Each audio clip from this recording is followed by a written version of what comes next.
The massive council station floated in the darkness around Keth Prime like a metal moon.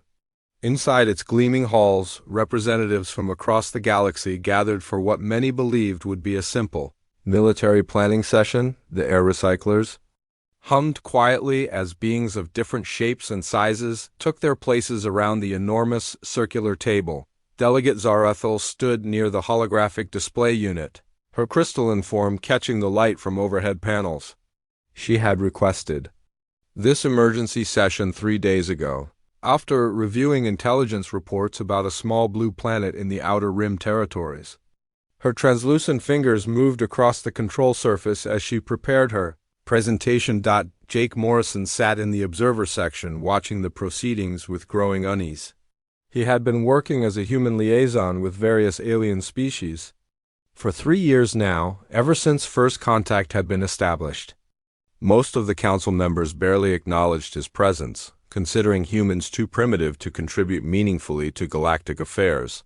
Admiral Vexstar of the Korthic Empire dominated the center of the table with his massive reptilian frame. His scales were dark green with patches of battle scars that spoke of countless military campaigns. He drummed his clawed fingers impatiently on the metal surface, clearly eager to begin discussions about conquest rather than listen to warnings. The hegemony delegate called for attention, and the room fell silent. Zarathul activated the holographic display, showing a 3-dimensional image of Earth rotating slowly above the table. The blue and green planet looked peaceful and inviting, with white clouds swirling across its surface. Council members, Zarathul began, her voice carrying the musical quality common to her species. I have called this session to present crucial intelligence about the world humans call Earth. The Korthic Empire has requested approval for immediate military action against this planet, but I believe such action would be catastrophic for all involved. Admiral Vexstar snorted dismissively. The humans are a primitive species with limited technology. Our intelligence reports show they still use chemical propulsion for most of their spacecraft. They have not even achieved faster than light travel on their own. What possible threat could they pose to the Korthic fleet? Zarathul manipulated the controls, and the display changed to show footage of human military operations. The images were not of advanced weapons or impressive technology, but of soldiers in harsh environments, medics treating wounded under fire, and rescue teams working in impossible conditions. Admiral, you are correct that human technology lags behind galactic standards, she said carefully. However, technology is not the only factor that determines military success. I have spent 2 years studying human behavior patterns, and what I have discovered troubles me deeply. The display showed footage of human soldiers carrying wounded comrades across dangerous terrain. Another clip showed rescue workers digging through rubble after natural disasters, working for days without rest to save strangers. A third showed humans in Arctic conditions, surviving in temperatures that would kill most galactic species within hours. These beings display behavioral patterns that are unprecedented in our galactic surveys, Zarathul continued. They form emotional bonds not only with their own species but with other life forms. They will sacrifice their own survival for abstract concepts like honor or justice. Most concerning of all, they seem to become more dangerous when threatened or cornered. Several council members shifted uncomfortably in their seats.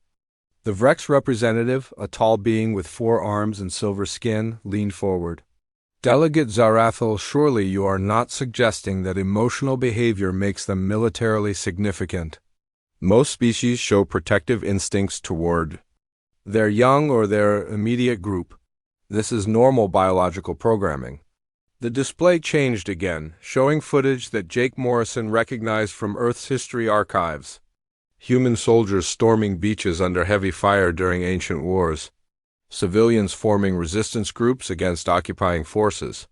Scientists working around the clock to develop new medicines during plagues. This goes far beyond normal protective instincts, Zarathul replied. Humans will fight for beings they have never met, for ideals they cannot touch, for future generations they will never see. They have a documented history of defeating enemies with superior technology through sheer determination, and tactical flexibility. Admiral Vextar stood up, his massive frame casting a shadow across the table. Enough of this foolishness. I have 12,000 warships ready to depart for Earth. The planet contains valuable resources that the Empire requires. These emotional primitives will surrender once they see the power of our fleet, just like every other species we have encountered. Jake Morrison felt his stomach tighten as he watched the proceedings. He wanted to speak up, to warn them about what they were considering, but human observers were not permitted to address the Council directly. He could only sit and listen as they planned the destruction of his homeworld. "Admiral," Zarathul said, her crystalline form beginning to pulse with stress patterns, "I must strongly advise against this course of action. My analysis suggests that attacking Earth will not result in a quick conquest. It will result in a prolonged conflict that could destabilize the entire sector." The Korthik admiral laughed, a sound like grinding stone. "Your people have grown. Soft, delegate. The hegemony has not fought a real war in centuries. You have forgotten what military power can accomplish. My forces conquered the Altair system in 6 days. The Centauri colonies fell in less than 2 weeks. Earth will take perhaps 4 days given their primitive defenses." Other council members began voicing their opinions. The Confederation representative supported the invasion, citing the need for Earth's mineral resources. The Trade Guild delegate worried about the economic implications, but agreed that human resistance would be minimal. One by one, the species that made up the galactic community lined up behind the Korthik Empire's plan. Jake Morrison watched in horror as the vote was called. The holographic display showed the tally as each representative cast their decision. Green lights appeared for invasion approval, red lights for opposition. The green lights far outnumbered the red ones. "The motion passes," announced the council chairman. "The Korthik Empire is authorized to proceed with military operations against Earth. The invasion fleet will depart within 1 standard week." As the session ended and council members began filing out, Jake Morrison sat frozen in his chair. Everything he had feared was coming to pass. His homeworld was about to face an enemy it could not possibly defeat through conventional means. Delegate Zarathul approached him as the chamber emptied. Her crystalline features showed deep concern as she looked down at the human diplomat. "Jake Morrison of Earth," she said quietly, "I am sorry we could not prevent this. Your people do not deserve what is coming." Jake looked up at her, his mind racing with possibilities. "Is there anything we can do? Any way to stop this?" Zarathul glanced around to make sure they were not being overheard, then leaned closer. Her voice dropped to barely above a whisper as she spoke a single word that would haunt Jake Morrison for the rest of his life. "Run." 3 months had passed since the Galactic Council approved the invasion of Earth. The Korthik scout fleets moved through space like dark shadows, their ships designed for intimidation as much as warfare. Admiral Vextar commanded the advance force from his flagship, confident that the primitive humans would surrender the moment they saw his vessels. Captain Lisa Rodriguez was on duty aboard the Earth Defense Force vessel Aurora when her sensors detected the first alien signatures. Near Jupiter, she had been monitoring deep space communications for 2 years, ever since humanity learned they were not alone in the universe. The readings on her screen made her blood run cold. "Contact, bearing 27 Mark IV, she called out to her bridge crew. Multiple vessels, unknown configuration, heading directly for the inner system. The Aurora was one of Earth's newest ships, built with the best technology humanity could produce. Compared to the Korthak vessels approaching them, it was little more than an armed cargo hauler. Lisa knew this, but she also knew her duty. Lieutenant Commander Rick Barnes, her tactical officer, studied the incoming data. "Captain, I count at least 40 vessels in the lead formation. They're bigger than anything in our fleet. Much bigger." Lisa activated the ship's communication system and sent a standard first contact message on all frequencies. The response came back within minutes, but it was not what anyone had hoped for. Instead of words, the Korthak ships opened fire on Ganymede mining station without warning. The attack lasted only seconds. Powerful energy beams tore through the station's hull like paper. Emergency signals filled the communication channels as 300 civilian miners and their families died in the vacuum of space. The Korthak fleet continued moving toward Earth as if nothing had happened.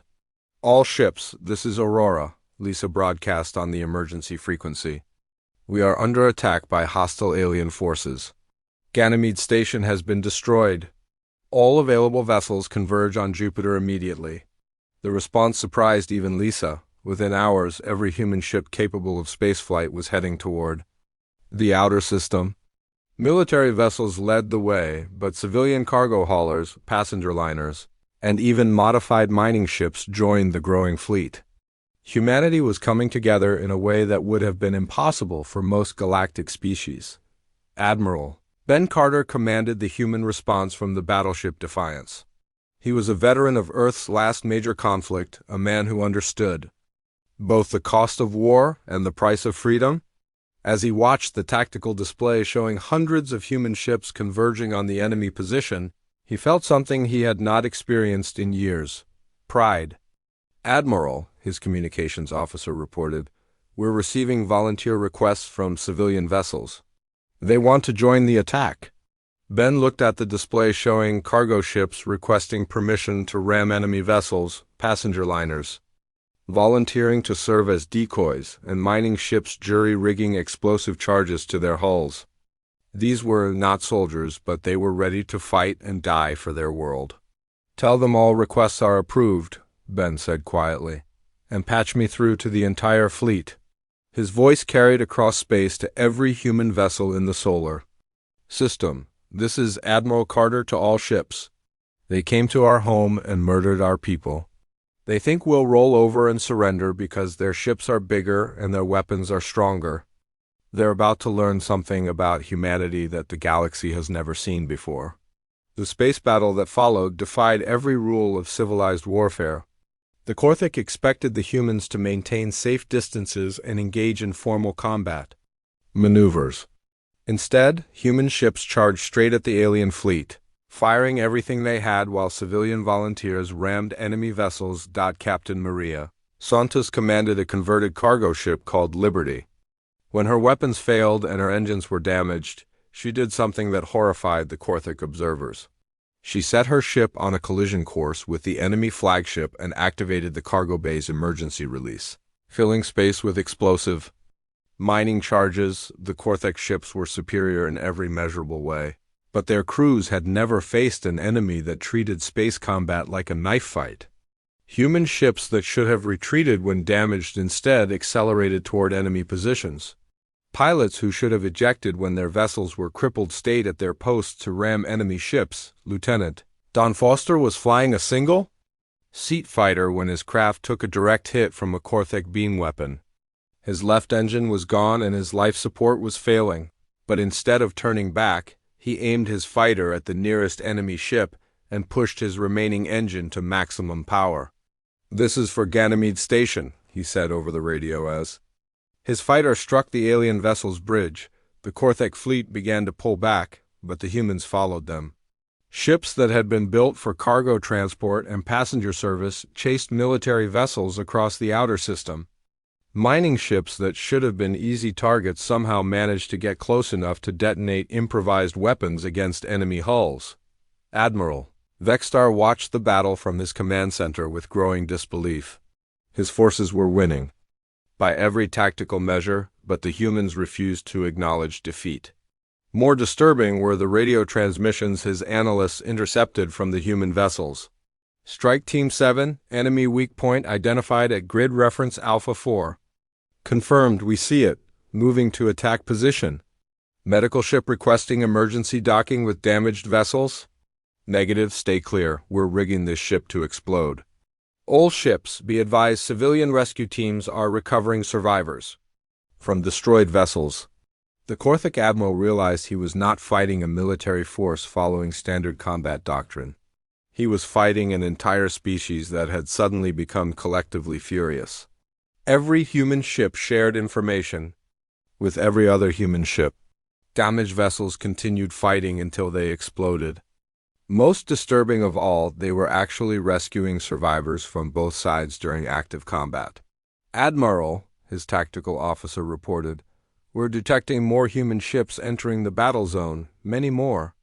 Vexstar looked at the scanner display and felt something like fear for the first time in his military career. The humans were not retreating or asking for mercy. They were calling for reinforcements. Ships were arriving from every corner of Earth's solar system, and many of them were broadcasting the same message. "This is our home, and you are not welcome here."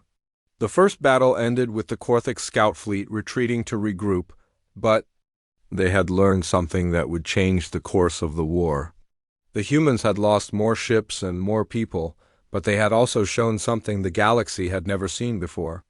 They fought like a single organism with billions of angry parts, and they were just getting started. News of the attack on Ganymede Station spread across Earth within hours. Television networks interrupted regular programs to show footage of the destroyed mining facility. Social media platforms filled with images of the alien ships and calls for action. President Maria Santos had planned to address the world about humanity's response, but by the time she reached her podium, the response had already begun. Dr. Alex Shun received the emergency broadcast while working in his laboratory at the International Xenobiology Research Center.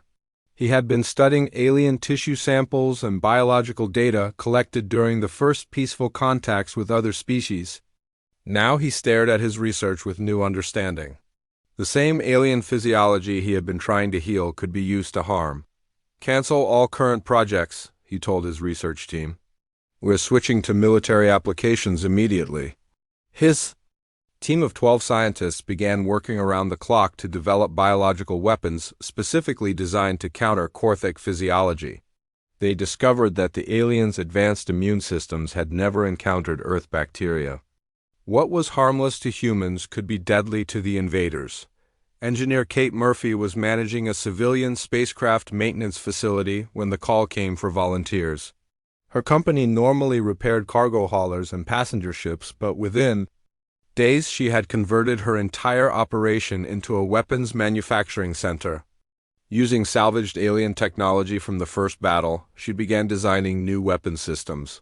"The enemy ships use energy shields," she explained to her workers. "But shields are designed to stop energy weapons and fast-moving projectiles. They're not built to handle slow-moving objects with magnetic signatures." Her team began producing what they called magnetic mines, simple devices that would attach to enemy ship hulls and detonate on command. The weapons were crude by galactic standards, but they worked against alien defenses that had never faced such basic tactics. Former Marine Danny Walsh watched the news broadcasts from his home in Colorado and felt something stirring in his chest that he had not experienced since leaving the military. He began making phone calls to old contacts, reaching out to veterans and civilians who might be willing to fight.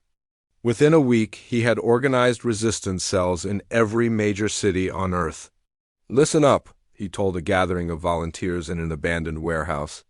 "If those alien ships make it past our space forces, they're going to try to occupy our planet. That's when the real war starts. Every building, every street corner, every basement is going to become a battleground." The volunteers ranged from former soldiers to college students, from retired police officers to suburban parents. They had no advanced training and limited equipment, but they had something the Korthak had never encountered in their previous conquests. They were fighting for their homes, their families, and their entire species. The Korthik main invasion fleet arrived at the edge of Earth's solar system 2 weeks later. Admiral Vexstar expected to find a demoralized enemy preparing to surrender. Instead, his sensors detected something that defied all military logic. The entire solar system had been turned into a fortress. Every asteroid between Mars and Jupiter had been hollowed out and converted into a weapons platform. Automated defense systems floated in space like deadly flowers, their sensors tracking any approaching vessels. The moon's surface bristled with newly constructed railguns and missile batteries. Mars had been transformed into a massive shipyard where new human vessels rolled off production lines every few hours. How is this possible? Vexstar demanded of his intelligence officers. Our scouts reported that human industrial capacity was limited. They should not be able to build defenses on this scale. His chief analyst, a young Korthik named Zethkar, studied the sensor readings with growing concern. Admiral, it appears the humans have mobilized their entire civilian population for war production. Every factory, every workshop, every garage on their planet seems to be producing weapons or ship components. The alien fleet moved deeper into the solar system, expecting to overwhelm the human defenses through superior firepower. What they found instead was a fighting retreat that drew them further from their supply lines. Human ships would attack, fall back, and attack again. Mining platforms would detonate as Korthik boarding parties entered them. Automated defense systems would power down until enemy ships came close, then activate and fire everything they had. But the real surprise came when the Korthik fleet finally reached Earth itself. The planet's surface should have been easy to conquer once orbital bombardment eliminated major military installations. Instead, every city, every town, every farmhouse became a source of resistance. Colonel Steve Parker led ground defense forces in what remained of Detroit after the first orbital strikes. His men were a mixture of regular Army troops, National Guard units, and armed civilians. They had been fighting Korthik landing forces for 3 days, and the aliens were learning something disturbing about human warfare. "Sir," reported Sergeant Mike Johnson over the radio, "the enemy has taken the Civic Center, but they're requesting reinforcements. Apparently our civilians are shooting at them from every window with hunting rifles, and someone has been leaving pipe bombs in the hallways." Steve smiled grimly as he watched teenage kids on bicycles delivering ammunition to resistance fighters. Throughout the city, the Korthik had superior armor, better weapons, and advanced technology, but they had never faced an enemy where every person was a potential combatant. The aliens discovered that human children knew how to make explosives from household chemicals. They learned that human elderly could be just as dangerous as trained soldiers when defending their homes.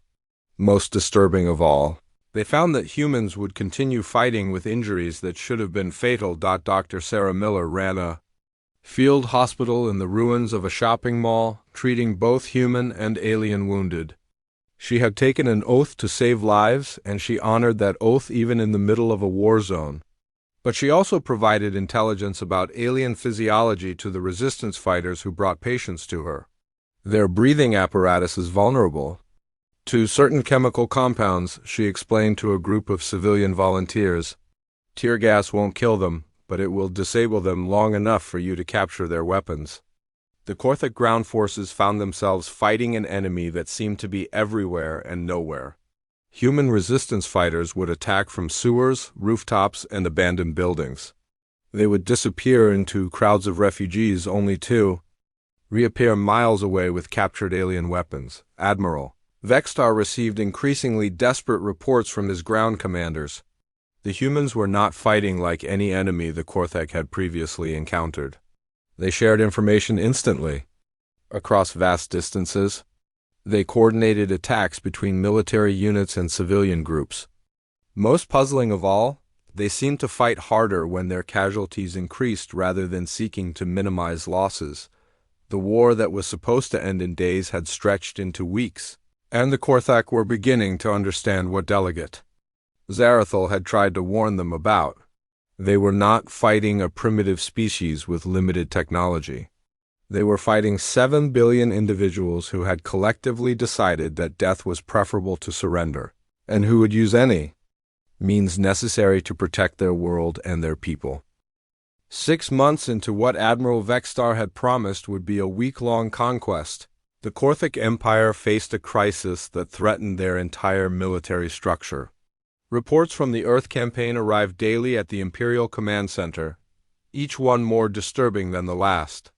The primitive humans were not only surviving the invasion, they were winning. Delegate Zarathul stood in her crystal chamber aboard the hegemony station, reviewing intelligence reports that made her crystalline form pulse with alarm. The war she had tried to prevent was spreading beyond Earth's solar system like a disease.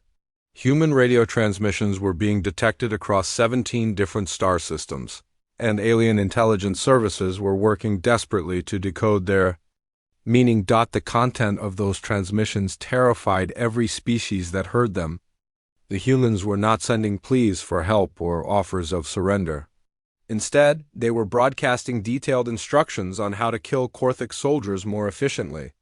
Weapon specifications, tactical manuals, and biological warfare techniques were being shared freely across space for anyone to intercept. Captain Jim Foster commanded what had once been a civilian cargo vessel called Resilience. His ship now bristled with weapons cobbled together from alien technology and human engineering. He led a strike force of converted civilian ships that was doing something unprecedented in galactic military history. They were not just fighting the Korthak fleet, they were hunting it.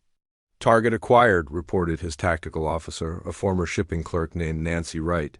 Korthak heavy cruiser attempting to retreat to Grid 7 Alpha. Jim smiled coldly as he watched the alien ship try to escape. All ships converge on the target. Remember what they did to Ganymede Station. The human pursuit fleet had grown to over 200 vessels, most of them civilian ships that had been converted into weapons of war. They used tactics that violated every principle of civilized space combat. Instead of engaging in formal battle lines, they swarmed enemy ships like angry insects. Instead of respecting retreat signals, they chased fleeing enemies across multiple star systems. Admiral Vexstar found himself in the humiliating position of ordering a general retreat from Earth's solar system. His invasion fleet had been reduced to less than half its original strength, and the survivors were reporting incidents that defied military logic. Human ships continued to attack even when their hulls were breached and their crews should have been dead. Worse still, the humans had somehow learned to build their own faster-than-light ships using captured Korthik technology. Admiral, his communications officer reported with barely concealed panic, "We're receiving surrender demands from the human fleet." Vexstar stared at his subordinate in disbelief. Surrender demands? From them? The message that played over his ship's speakers was delivered in accented but clear Korthik language. The voice belonged to Admiral Ben Carter, now commanding the human space forces from his flagship Defiance. Korthik vessels. This is Admiral Carter of the Earth Defense Force. You have committed unprovoked acts of war against a peaceful species. You have murdered civilians and attacked non-combatant targets. Surrender immediately or face complete destruction. You have 10 minutes to comply. Ambassador Jake Morrison, who had been secretly feeding intelligence to Earth during the early stages of the war, now broadcast openly from a captured Korthik communications station. His message went out on all galactic frequencies, reaching every species in the known galaxy.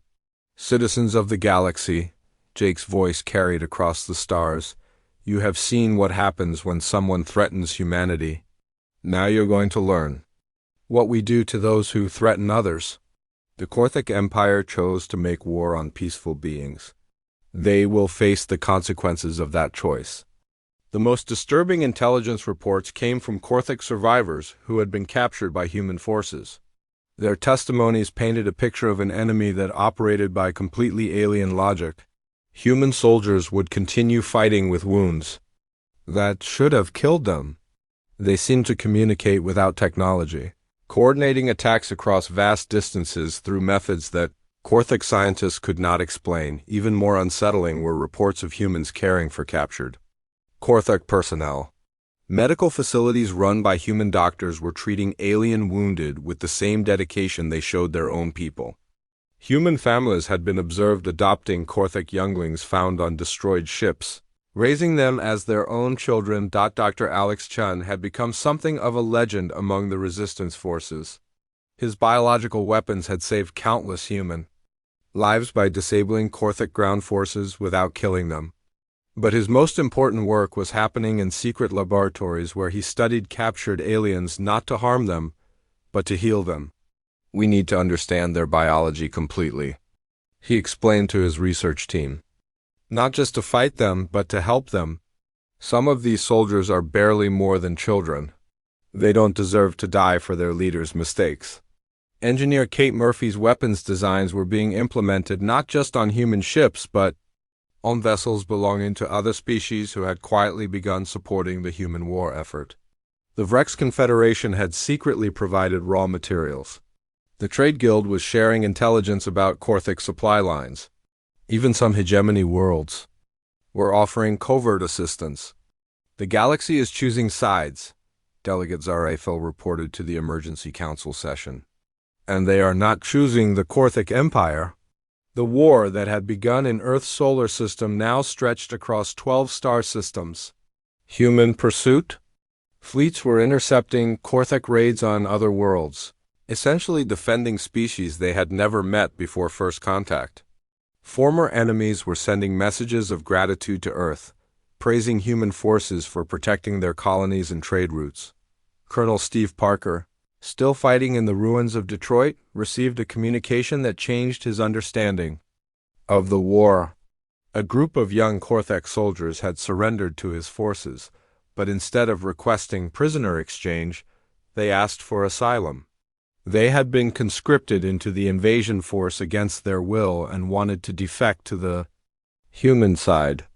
"We did not choose this war," their leader explained through a translation device.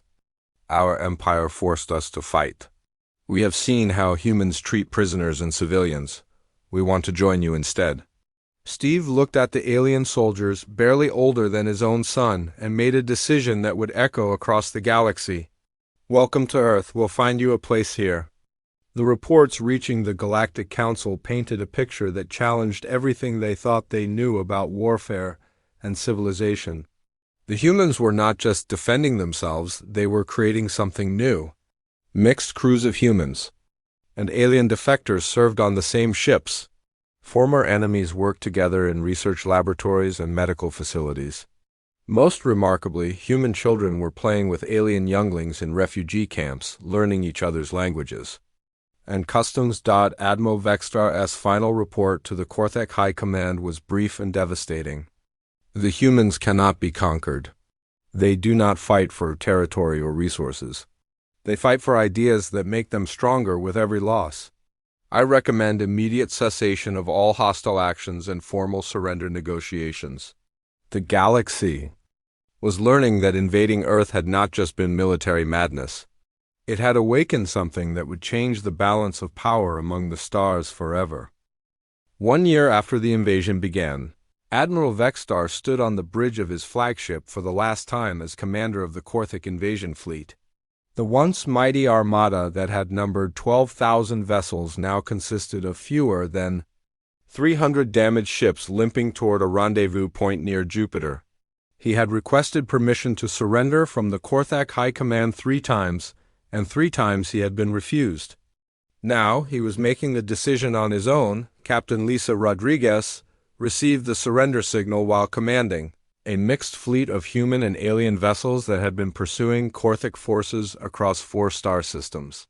Her ship Aurora now served as the flagship for what had become known as the Soul Defense Coalition, an unprecedented alliance of species united under human leadership.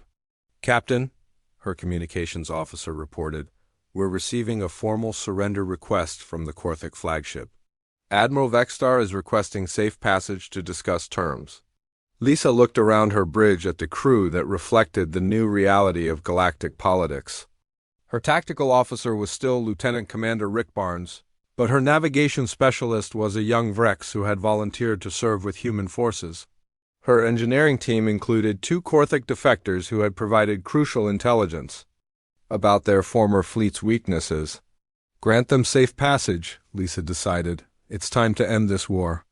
The surrender ceremony took place aboard the same Galactic Council station where the invasion had been planned 1 year earlier. The symbolism was not lost on anyone present.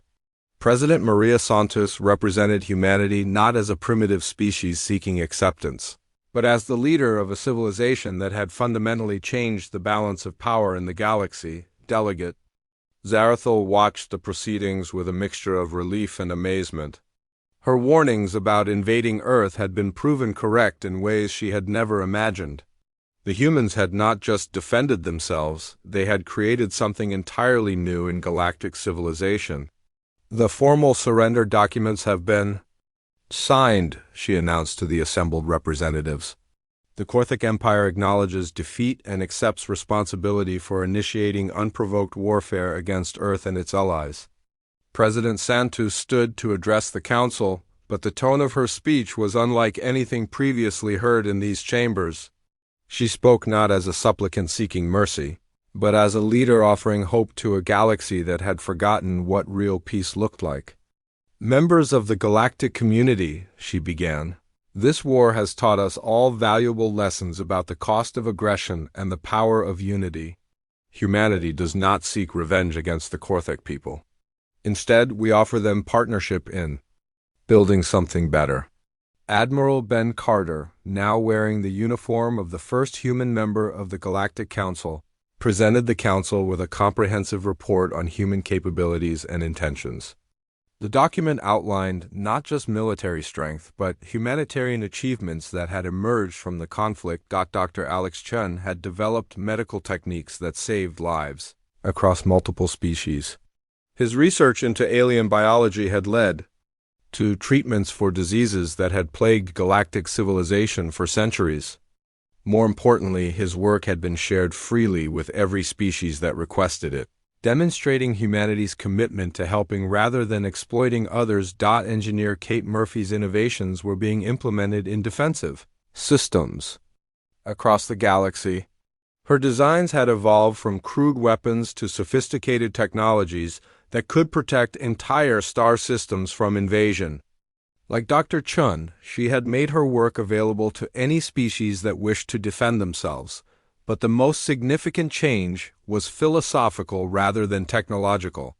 The concept of the Terran Protectorate emerged from discussions between human leaders and reformed alien governments.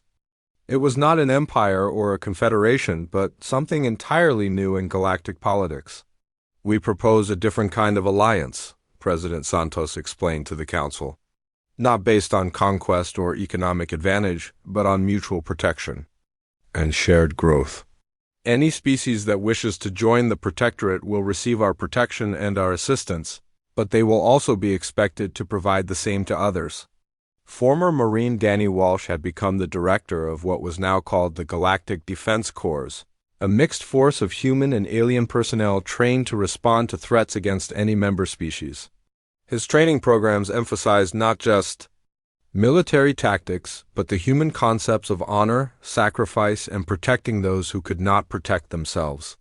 "We learned something during this war," Danny explained to a group of new recruits that included humans, Korthic defectors, and volunteers from 6 other species. "Fighting is not about being stronger than your enemy. It's about being willing to stand between evil and innocent people, even when the odds are against you." The final ceremony took place in the observation deck of the Council Station, where children from dozens of different species played together while their parents worked to build the new galactic order. Human children taught alien younglings games from Earth, while learning new songs and stories from across the galaxy. Jake Morrison, now serving as the first human ambassador to the Galactic Council, stood with Delegate Zarathel watching the children play. The crystalline being had become one of humanity's closest allies, her warnings about the invasion having earned her deep respect among human leaders. "You were right about us being dangerous," Jake said quietly. "But you were wrong. About one thing." Zarathel's crystalline form shimmered with curiosity. "What was that, Ambassador Morrison?" "You said we become more dangerous when threatened or cornered," Jake replied, watching a human girl teaching a young Korthak how to play catch. "That's true, but you missed the most important part. We also become more protective. The galaxy threatened our family, so we made the galaxy part of our family." Admiral Ben Carter delivered the closing address to the assembled delegates, his words carrying across space to billions of beings on thousands of worlds. His speech would be remembered as the moment when galactic civilization chose cooperation over conquest. "Earth was invaded because some believed we were primitive and weak," he said. "They saw that we fought each other and assumed we could not fight for each other. they were wrong on both counts. Fighting each other taught us how to fight, but more importantly, it taught us why fighting for others is worth any sacrifice. The camera feed showed scenes from across the galaxy as his words were translated into hundreds of languages. Former enemies worked together on joint research projects. Mixed crews served on ships patrolling trade routes. Children of different species learned together in schools that taught not just science and mathematics, but the human concepts of friendship, loyalty, and love. The galaxy learned that invading Earth was not just military madness, Ben continued. It was the best mistake they ever made. Because in trying to conquer us, they gave us the chance to show them what we're really capable of when we're not fighting each other. The final image broadcast across the galaxy showed the view from the Council Station's observation deck. Ships from dozens of worlds moved through space in peaceful formation, their crews working together to explore new star systems and protect established colonies. The war that had begun with the destruction of a mining station had ended with the birth of a new kind of civilization, one based not on the strength to conquer others, but on the courage to stand with them. The galaxy had learned that humanity's greatest weapon was not their technology or their tactics, but their absolute refusal to abandon anyone they considered family and their endless capacity to adopt new family members from the most unlikely places.